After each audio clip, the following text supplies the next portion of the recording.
Hello friends, अगर आप श्री कृष्ण की कृपा के बारे में जानना चाहते हैं तो इस कहानी को पूरा सुनिएगा। आज़ादी के बाद की ये बात है। ललितपुर ज़िले में रहने वाली एक सीधी सादी भोली भाली औरत कृष्ण की बहुत ज़बरदस्त भक्त थी। उसने अपनी भक्ति का यही गुण अपने बेटे में भी डाल दिया था। वह तो दिन रात कृष्ण की भक्ति करती ही थी। उसने अपने बेटे को भी कृष्ण मंदिर में सेवा करने के लिए लगा दिया था। उसका बेटा भी अब जवान हो गया था, लेकिन वह औरत बूढ़ी होने के बाद भी दिन रात कृष्ण को याद किया करती थी। कोई भी काम बिना कृष्ण के नाम लिए नहीं करती, बिना कृष्ण को भोग लगाए खुद कभी नहीं खाती। उसने अपना सारा जीवन कृष्ण भक्ति में अर्पण कर दिया था। एक बार वह अपनी छत पर सो रही थी। सुबह सुबह घना कोहरा होने की वजह से जब वह जगी और नीचे उतरने लगी तो उसे कुछ दिखाई नहीं दिया और वहाँ से वह सीधे धड़ाम से नीचे गिरी। इतनी ऊंचाई से नीचे गिरने की वजह से उसके दोनों पैर टूट गए और अब वह चलने फिरने में सक्षम ना रही।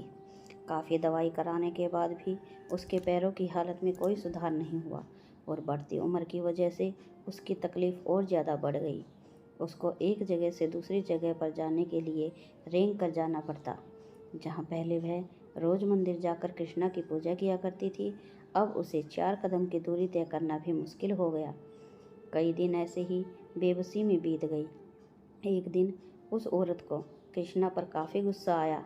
वह सोच रही थी, जिस कृष्णा के लिए मैंने अपनी सारी ज़िंदगी खपा दी, उसने मुझे चलने लायक भी नहीं छोड़ा। अपने भक्तों के साथ कोई ऐसा करता है भला?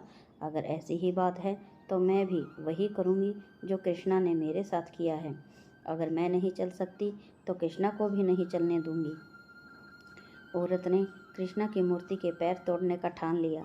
उसका बेटा खुद ही मंदिर की देखरेख करता था, इसलिए मंदिर की चाबी भी उसी के पास रहती थी। एक दिन सवेरे सवेरे बेटे के उठने से पहले औरत ने उसके तकिए के नीचे से मंदिर की चाबी निकाली और किसी तरह बड़ी मेहनत से रेंगते हुए मंदिर तक पहुंची। मंदिर का दरवाज़ा खोला और गर्भगृह में घुसकर दरवाज़ा अंदर से बंद कर लिया।